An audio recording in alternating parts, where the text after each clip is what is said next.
Stress లేని స్కూల్లో పిల్లల్ని చదివించండి, స్ట్రెస్ లేని స్కూల్లో మీరు పిల్లల్ని చదివించండి. మిమ్మల్ని అడుగుతూ ఉంటారు, అదేంటి ఆ విద్యా సంస్థలోనే చదివిస్తున్నాను.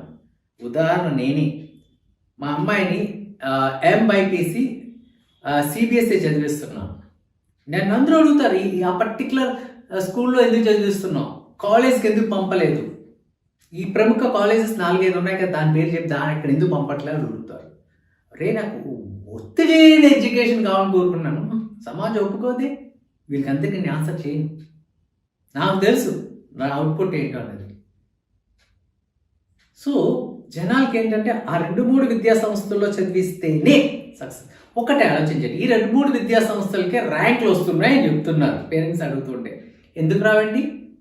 80% ఆఫ్ ద ఇంటర్మీడియట్ స్టూడెంట్స్ ఈ సో అండ్ సో కాల్డ్ విద్యా సంస్థల్లో చదివేటప్పుడు తప్పకుండా ర్యాంకులు వాళ్ళకి రాకపోతే ఇంక మిగతా వాళ్ళకి వస్తాయి. మిగతా 20% చిన్న చిన్న కాలేజ్ వాళ్ళకి వస్తాయా?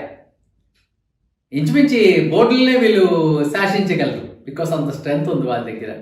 ఎక్కడో ఊరి చివరో లేకపోతే రాష్ట్రంలో ఏ చివరో ర్యాంక్ వస్తే వీళ్ళంతా వేసేసుకుంటారు. ఇది దారుణమైన పరిస్థితి. మనం ఇంకా చూసాం లాస్ట్ ఇయర్ 2 years బ్యాక్ ఒక విద్యార్థిని తీసుకొని 3 విద్యా సంస్థలు మా స్టూడెంట్ అని చెప్పి అడ్వర్టైజ్మెంట్లు ఇచ్చుకోవడం కూడా, ఫేస్ వాల్యూని అమ్ముకుంటున్నారు.